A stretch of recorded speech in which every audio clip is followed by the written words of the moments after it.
Hello, my name is Preston Smith, and I'm currently participating in the asynchronous informative event. The topic that I have selected is the history of Google. In our society nowadays, when someone mentions Google, no one gives it a second thought. Because in essence, we've used Google our entire lives. Whether to look things up that we thought were interesting, or we also used Google's Gmail for our school accounts. But one of the most common ways that Google is used is through fact checking or looking something up. Whenever you or a friend or family member have a disagreement or simply want to fact check something, someone or maybe you might even say, let's Google it. But imagine this.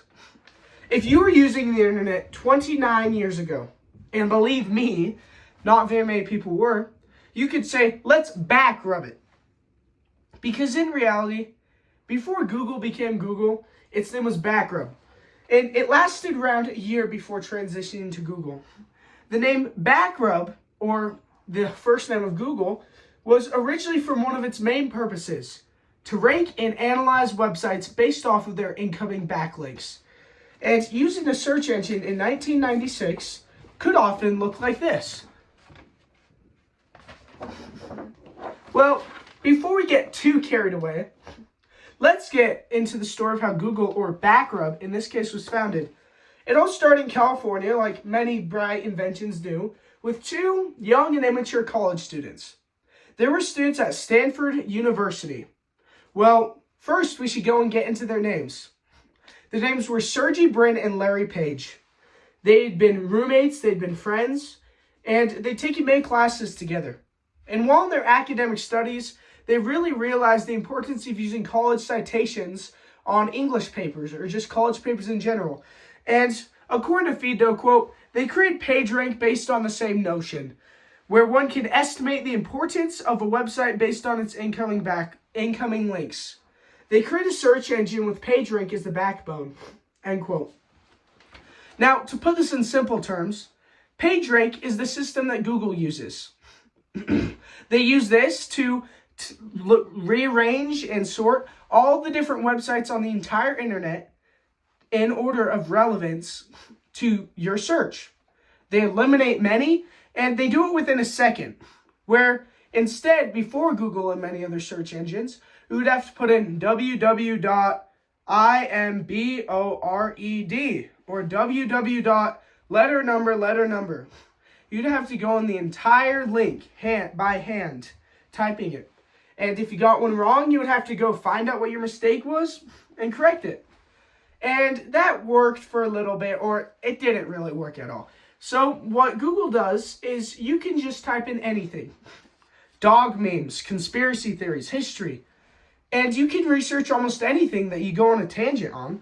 You can just simply look it up. Dogs, U.S. politics, and it will rank all the websites on the internet based off of how relevant they are. And it was originally Page that thought of the idea as using it as a search engine, and he co-coded it with Scott Hasson, who would also be incredibly important in the founding of Google.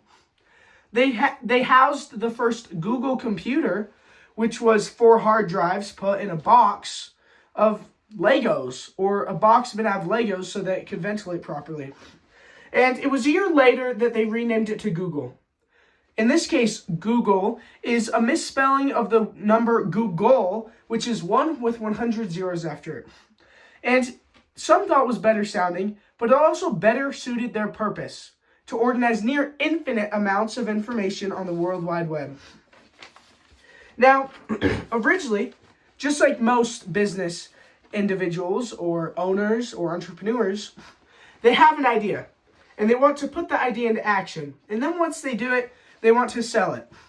And that was the same with Sergey Brin and Larry Page. They offered to sell it to Google they offered to sell Google to Yahoo for $1 million. But Yahoo rejected it because it was too expensive. And in 1998, they were turned down. Oh boy, does Yahoo wish that they could have accepted that deal.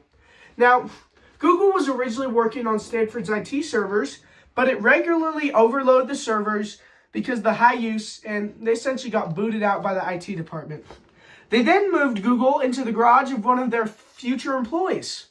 And they moved around a lot from place to place all over California before they finally settled into their current home, Mountain View, California. And it's around an hour southeast of San Francisco. But then in 2000, Google launched its advertising program. They've helped millions of people all across the world in all sorts of different countries raise awareness and support for their brands. They've helped them sell products. They've helped them increase production. And they've just really helped many companies in general. And according to FeedNote, Google follows a certain trend. If you can't build it, buy it. End quote. They branched out from just being a search engine or using PageRank to all sorts of different areas. They bought Android, YouTube, and Google Maps, though Google Maps wasn't originally called that. Those are just some of the examples. And they've created Google Docs, Google Sheets, Google News, Google Cloud. They have all sorts of different applications. But they later launched Google Chrome. They also changed the name of Google to, or the company that owns all of those entities, to Alphabet Incorporated. Though they retained the name Google for many of its entities along with the search engine, they changed the name so that it could have a better organizational structure. And from then, well, as they say, the rest is history. Sergey Brin and Larry Page have come a long way, and so has their brainchild, Google. And even today, they are incredibly involved in Google, owning the majority or being the majority owners of Alphabet Inc., even though they only own around 6%. Though they do have 51% of the voting shares. So they're incredibly influential in choosing high-ranking leaders and positions and employees. But they're incredibly influential in that company still that was once not more than a computer housed in Lego bricks. And in conclusion, whether you would have liked it better for them to keep the name Backrub or not, it's less about the name and more about the purpose. Because in reality, whether for good or for bad, Google's changed the lives of the world, lives of people all across the world. And they've really impacted it, whether for worse or for better, it's up to you. Thank you.